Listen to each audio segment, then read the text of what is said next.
Ma'am अभी marks तो disclose नहीं हुए हैं, ओके, ये आप वो मार्क्स बता रहे हो जो आपके आए हैं, मतलब जो आए हैं, जो आंसर की से आए थे। You are a big motivation. AIR 13 CPWD में बिग मोटिवेशन है। अच्छा, जैसे कि आपने बताया कि आपने CBT 2 हमारे बैच से प्रिपरेशन करी थी, तो वो कितना हेल्पफुल रहा आपके? First of all very very congratulations to you. CPWD में मैकेनिकल से सिलेक्शन लेना अपने आप में एक बहुत बड़ी बात है। सबसे पहले अतुल, मैं छोटा सा इंट्रोडक्शन आपको चाहती हूँ। रैंक, मार्क्स, डिपार्टमेंट एंड आपका नाम। मेरा नाम अतुल तिवारी है और मेरी रैंक 13 है और डिपार्टमेंट CPWD अलॉट हुआ है मैकेनिकल ब्रांच से। प्री में मेरे मार्क्स 153.988 थे नॉर्मलाइज्ड, और मेंस में मेरे मार्क्स 276 थे।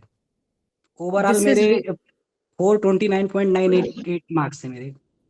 422 429.988। 429 point something. This is really really, मतलब बहुत ही अच्छा परफॉर्मेंस। एंड मैकेनिकल वालों को सीट मिलना मतलब एक अपने आप में एक बात है, क्योंकि कहाँ पर हम होप कर रहे थे मैकेनिकल को सीट ही नहीं मिलेगी, और फिर वो एक फाइट किया। आई थिंक आप भी उस ग्रुप में थे जहां पर हम लोग फाइट कर रहे थे कि CPWD का। हाँ थे।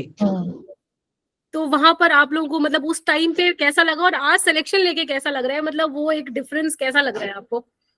उस टाइम पे भी मैम मुझे लग रहा था कि ये कहीं ना कहीं एक टेक्निकल ग्लिच है, सही हो जाएगा। और कलेक्टिवली लोग वहाँ पे गए, मेहनत की, फिर वहाँ पे हम लोग को ऑप्शन फिल करने का जब एक बार मौका मिल गया तो मुझे लगा कि मार्क्स अच्छे हैं तो मिल जाएगा। जी। अच्छा अतुल, एक चीज और मैं यहाँ पे क्लियर करना चाहती हूँ। नॉर्मलाइजेशन का कितना इफेक्ट रहा, मतलब आपने कितना काउंट किया था, और नॉर्मलाइज होने के बाद मार्क्स कितना आया? मैम अभी मार्क्स तो डिस्क्लोज नहीं हुए हैं, ओके, ये आप वो लेकिन मार्क्स बता रहे हो जो आपके आए हैं, मतलब? जो आए हैं, जो ओके ओके। आंसर की से आए थे। जी।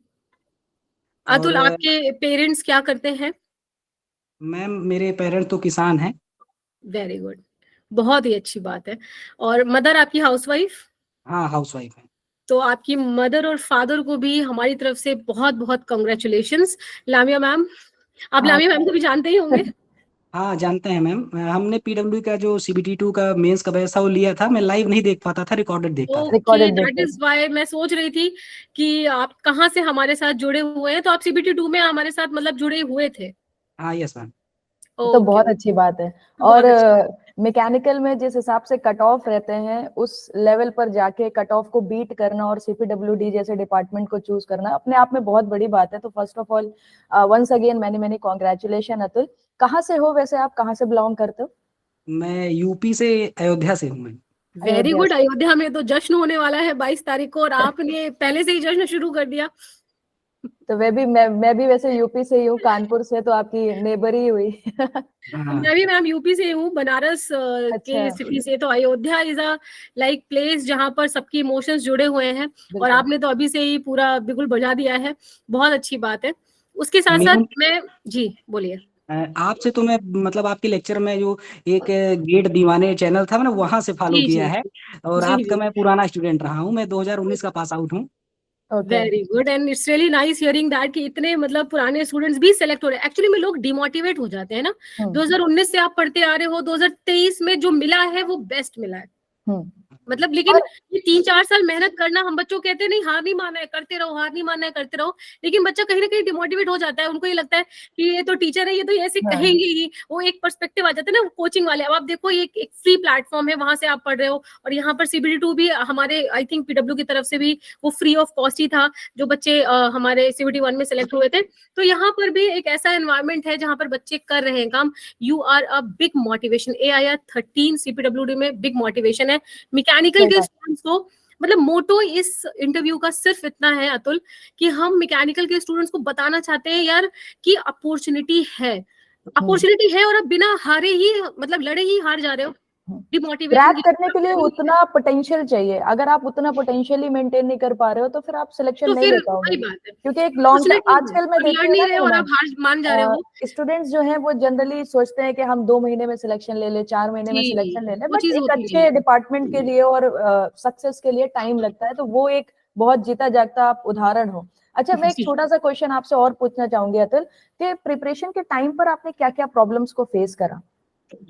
मैम इनिशियल स्टेज में तो मैं गेट और ईएस का ही एग्जाम देता था। 19 में पास आउट होने के बाद जस्ट कोरोना लग गया 20 में, तो फिर उधर हमारे साल खराब हो गए। फिर बीच में फिर यूपी एई और यूपी पॉलिटेक्निक लेक्चरर आया था, तो यूपी पॉलिटेक्निक लेक्चरर में मैंने इंटरव्यू दिया था, उसमें फाइनल नहीं हो पाया मेरा। ओके फिर ओके। एसएससी जेई का पिछला वाला मेरा सीरियस अटेम्प्ट नहीं था, वैसे ही मैंने दिया था बिना पढ़े। तो प्री में मेरे 126 और मेंस में मेरे 184 मार्क्स आए थे, वो कन्वेंशनल था। तो इस बार जब ये सीबीटी हुआ तो मुझे लगा कि इसमें अब अच्छा किया जा सकता है। तो फिर मैंने फोकस्ड 3 मंथ्स की पूरी स्ट्रेटजी बनाई, और उस पे मैंने एसएससी के पीवाईक्यू सॉल्व किए, और ईएससी का प्रीवियस ईयर मैं पहले ही लगा रखा था, उसको रिवाइज किया, और बस यही दो सोर्स थे मेरे में। ओके, और जो सीबीटी 2 में पढ़ाया गया वो उसका लेवल एक अप लेवल था, तो फिर मैंने वही रिवाइज किया था। बहुत ही बढ़िया। अच्छा, एक छोटा सा मेरे माइंड में क्वेश्चन और आ रहा है, जैसे कि आपने बोला कि आप 2019 से प्रिपरेशन कर रहे हो, और मैकेनिकल की जब भी कभी हम बात करते हैं तो स्टूडेंट काफी डिमोटिवेट हो जाते हैं कि मैम एसएससी का नोटिफिकेशन आया, सिर्फ 35 वैकेंसीज हैं, मैम ये नोटिफिकेशन आया, इसमें तो मैकेनिकल एलिजिबल ही नहीं है। उतने टफ सिनेरियो में आपको क्या चीज ऐसी थी जो मोटिवेटेड रखी और आपने कंसिस्टेंट वे में लगातार हार्डवर्क करा और सिलेक्शन लिया? मैम मुझे लग रहा था कि मेरी मैकेनिकल में जो टेक्निकल का जो मेरा नॉलेज है वो दिन प्रतिदिन अच्छा होता चला जा रहा है, और मैंने उसी को फॉलो किया कि कहीं ना कहीं टेक्निकल में मेरे प्री में भी 91 मार्क्स थे, अच्छा। और मेंस में भी मेरा जो स्कोरिंग एरिया रहा है टेक्निकल ही रहा है। और टेक्निकल पे कहीं ना कहीं पढ़ते पढ़ते भरोसा हो गया था कि कहीं ना कहीं अगर वैकेंसी 10 भी आएगी तो मैं फाइट कर सकता हूँ। हाँ, क्योंकि दिस आपको इज 6 व्हाट की इज वैकेंसी नीडेड। चाहिए थी। This is what is needed ma'am. 10 vacancy भी आएगा तब भी मैं कर लूंगा। सही बात। अतुल, एक टैगलाइन है कि हार नहीं मानना है। मैकेनिकल के स्टूडेंट को आप बहुत ही कम शब्दों में और बहुत ही टारगेटेड, जो आपने एक टारगेट बनाया वो होता है ना मछली की आंख, वो टारगेट जो है ना कि हार नहीं मानना है। हमारा यही मोटो है इस इंटरव्यू का भी कि हार नहीं मानना है। इसमें आप कुछ मैकेनिकल के स्टूडेंट्स को बहुत ही कम शब्दों में और बहुत ही टारगेटेड सा बोलिए ताकि बच्चा लगा रहे कि हार नहीं मानना है। देखिए मैकेनिकल वालोों के लिए जैसे अब एसएससी जेई में चूंकि प्री और मेंस दोनों में अब नॉर्मलाइजेशन होने लगा है, तो मुझे लगता है कि एक फेयर प्ले है अब, कि अगर एग्जाम बहुत टफ भी आता है तब भी जो बच्चा हार्डवर्क करेगा उसके लिए वैसी डिसअपॉइंटमेंट नहीं होगी जो पहले हो जाती थी। और एसएससी जेई का कैलेंडर हर साल आता है और हर साल एग्जाम होता है, तो एक एग्जाम ये है कि इस पे अगर बच्चा लगातार अच्छी प्रैक्टिस कर रहा है और अपना धैर्य बना के वो मेहनत करे, तो ये एक जॉब अपॉर्चुनिटी है जो हर साल वो मेहनत करेगा तो उसका सिलेक्शन निश्चित तौर पर होगा। और बस यही है कि अपने जो बाहर एनवायरनमेंट है उसमें लोग तो कहेंगे ही बोलेंगे ही, उन सब के लिए आप जो है ध्यान मत दीजिए, और लगातार क्वेश्चन प्रैक्टिस, क्योंकि एमसीक्यू प्रैक्टिस आप जब तक नहीं करेंगे थ्योरी से आप नहीं एमसीक्यू को सॉल्व कर सिलेक्शन ले पाएंगे। पाएंगे। सही हाँ, बात है। आपकी नॉलेज तो बढ़ जाएगी, बट क्योंकि वो जो क्वेश्चन जहाँ से बनते हैं उसलिए मिस्टेक्स आपसे होती रहेंगी। मेरा भी यही था कि मैं जब तक थ्योरी पे फोकस किया मैम नहीं हो पाया, बट एमसीक्यू सॉल्व करना मुझे लग रहा है कि मेरी सफलता में उसका बहुत बड़ा हाथ है। परफेक्ट अतुल। एक चीज और मेरे दिमाग में आ रही है, इन 3 साल 4 साल 3 साल की जो आपकी प्रिपरेशन रही है उसमें कहीं कोई ऐसा पॉइंट रहा जब आप डिमोटिवेटेड हुए हो और आपको लगा हो यार अब जाने देते हैं, अब नहीं हो पाएगा, फिर उसके बाद आप रिवैम्प किए हो? ऐसा होता है, मेरे साथ भी हुआ है, मैंने भी किया था। तो ऐसा यस होता है कि मैम। पॉइंट आता है आप लो हो जाते हो, नहीं हो पा रहा यार। ऐसा क्या था जो आपके दिमाग में वो हिट किया और आप चलते रहे?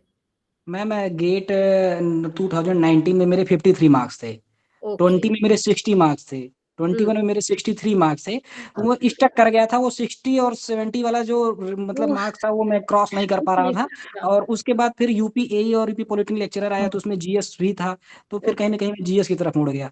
फिर जीएस उधर पढ़ लिया, लेकिन उधर भी फाइनल नहीं हुआ, तो मुझे लग रहा था अब मेरा नहीं हो पाएगा क्या सिलेक्शन। उस दौर में मैं फंस गया था, लगभग 6 महीने फंसा रहा मैं।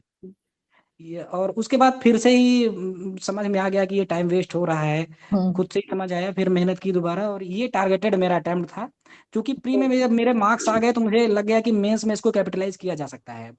फिर मैं मेंस और ज्यादा मेहनत से मैंने दिया, और मेंस और प्री दोनों में मेरे मार्क्स अच्छे होने जाने हो गया मेरा मार्क्स, तो मेरा सिलेक्शन हो गया। अच्छा, जैसे कि आपने बताया कि आपने सीबीटी 2 हमारे बैच से प्रिपरेशन करी थी, तो वो कितना हेल्पफुल रहा आपके लिए? देखिए मैम, जो CBT 2 की प्रिपरेशन का लेवल था वो कहीं ना कहीं एक अच्छे लेवल पे कराया गया था। तो जो चूंकि समय कम था, तो जिसका बेसिक नॉलेज अच्छा था उसके लिए तो बहुत ही बेनिफिशियल रहा है वो। बट जिसकी कॉन्सेप्चुअल नॉलेज कम थी, या हाँ जिससे जो लोग होते हैं कि सिर्फ प्री प्री के MCQ ही सॉल्व किए हैं और उतनी कॉन्सेप्चुअल नहीं है, तो उनकी समझ में थोड़ा कम आएगा। उसका सही बात। लेवल एक अच्छा लेवल था, उस लेवल पर मेंस आया नहीं था इस बार। हाँ हम्म, हाँ। हम्म। बट हमारा उस क्या लेवल पे टारगेट मिलता था, है नहीं। हमारा ये टारगेट था कि हम सबसे बेस्ट प्रिपरेशन, क्योंकि कंसेप्ट बिल्डिंग भी बहुत इंपॉर्टेंट होती है, तो उस पर्सपेक्टिव से आपको क्वेश्चन प्रैक्टिस कराए गए थे। अच्छा, EW की टीम आपके लिए कैसे हेल्पफुल रही इस प्रिपरेशन की जर्नी में, इंजीनियर्स वाला की टीम? मैम, इंजीनियर्स वाला अगर सच कहें तो मेरा जो लेने का बैच का रीजन था वो मीनू मैम ही थी, क्योंकि मैं इनसे अच्छा। पहले पढ़ चुका था। और फिर कहीं ना कहीं प्रोडक्शन का एक इस बार था कि वेटेज इस बार हो आएगा। सकता है मेंस में हाँ इक्वल इक्वल हो जाए। और कहीं ना भले कहीं ही आया प्रोडक्शन नहीं में, पर था कि हाँ, आएगा। था कि आ जाए। और मैम जी जी। से मैं पहले पढ़ चुका था, तो सिर्फ मैं इस टीम में सिर्फ मैम को ही जानता था। इन्हीं की अच्छा, वजह से ही मैंने बैच लिया था। और बहुत देखा अच्छी मैंने बात उसमें है। मुझे सारे टीचर्स अच्छे लगे। और कहीं ना कहीं सक्सेस में उस रिवीजन का जो एक कम समय में एक बेहतर रिवीजन हो पाया, उसका हाँ, रोल रहा ही है बढ़िया। सही बात परफेक्ट है। है। तो आई थैंक यू थिंक सो मुझे मच अतुल यार, ये बहुत क्वेश्चन अच्छा लग रहा है पूछने की मैम आज जरूरत बात नहीं करके। है। आई थिंक मुझे वी ये वर। क्वेश्चन पूछ हाँ बोलिए प्लीज। आई थिंक मुझे ये क्वेश्चन पूछने की जरूरत नहीं है अतुल कि आपके फेवरेट फैकल्टी कौन है। तो नो डाउट मीनू मैम बहुत अच्छा पढ़ाती हैं प्रोडक्शन में। मतलब मैंने अभी तक जितने भी स्टूडेंट्स प्रोडक्शन आपसे पढ़े हैं, जब मेरी बात होती है, so they are appreciating you a lot, so that is really very good thing. And ma'am मेरे लिए भी ये बहुत सरप्राइजिंग है कि आप सोचो मैंने 2018 में जो लेक्चर दिया था उस पे भी बच्चा आज कनेक्ट हो रहा है और हाँ 2023 में सेलेक्ट हो रहा है। This is a great success not only for Atul, और हाँ हमारे लिए भी अब ये कह सकते हो कि हम जो पढ़ा रहे हैं वो सफल है कहीं ना कहीं। हाँ बिल्कुल। तो मुझे बहुत अच्छा लग रहा है and I was not expecting. एक बहुत ही डिमोटिवेटिंग फेज से निकले जब CPWD में मैकेनिकल को अलाउ नहीं किया जा रहा था, और आज वो दिन है जहां पर मैकेनिकल के बच्चों को CPWD मिल रहा है।